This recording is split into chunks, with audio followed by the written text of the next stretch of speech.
అంశం ప్రేమ అంటే ఏమిటి? ప్రారంభ వాక్యం: ప్రియమైన దేవుని పిల్లలారా, మీ అందరికీ ప్రభువైన యేసుక్రీస్తు నామములో వందనాలు. ఈ రోజుల్లో ప్రేమ అనే మాటను అందరూ ఉపయోగిస్తున్నారు. కానీ బైబిల్ చెప్పే ప్రేమ, లోకం చెప్పే ప్రేమకు చాలా తేడా ఉంది.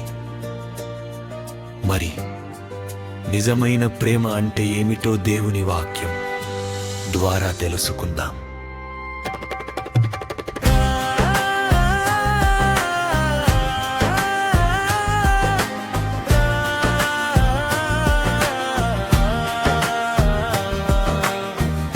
ప్రధాన వాక్యం కొరింథీయులకు ప్రేత్రాంజూర్యం క్షణాలు చెప్పబడ్డాయి. మొదటిది, ప్రేమ సహనము గలది. మనకు ఇష్టం లేని పరిస్థితులు వచ్చినా, మనకు నొప్పి కలిగించిన సహనంతో ఉండడం దేవుని ప్రేమ. రెండవది, ప్రేమ దయగలది. మనకు సహాయం చేయలేని వారికి చేయుత ఇవ్వడం.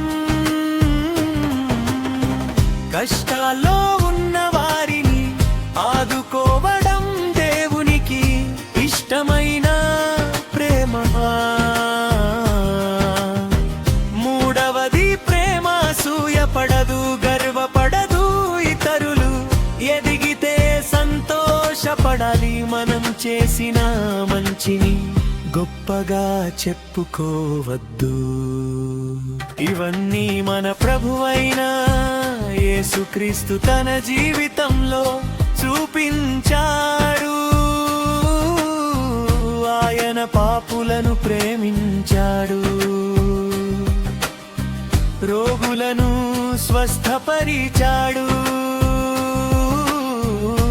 ఆకలిగొన్న వారికి ఆహారం ఇచ్చాడు. చివరకు మన పాపాల కోసం సిలువపై తన ప్రాణాన్ని అర్పించాడు. యోహాను 3:6లో ఇలా వ్రాయబడింది: దేవుడు లోకమును ఎంతగానో ప్రేమించెను, అందుచేత తన అద్వితీయ కుమారునిగా పుట్టిన వానిని అనుగ్రహించెను. ఇంత గొప్ప ప్రేమను పొందిన మనం కూడా ఇతరులను ప్రేమించాలి. మన కుటుంబంలో, మన సంఘంలో, మన పొరుగు వారితో,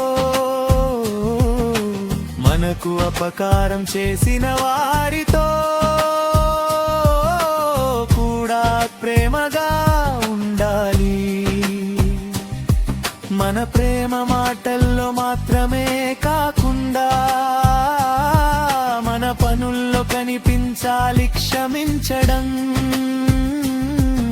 సహాయం చేయడం, ఆదరించడం, పార్పించాడు. ఇవన్నీ నిజమైన ప్రేమకు గుర్తులు. ముగింపు: ప్రియులారా, మన హృదయంలో దేవుని ప్రేమ నిండినప్పుడు మన జీవితం మారుతుంది. మన ద్వారా ఇతరుల జీవితాలు కూడా మారుతాయి. కాబట్టి ఈ రోజు నుండి యేసుక్రీస్తు చూపించిన ప్రేమను అనుసరిస్తూ జీవిద్దాం.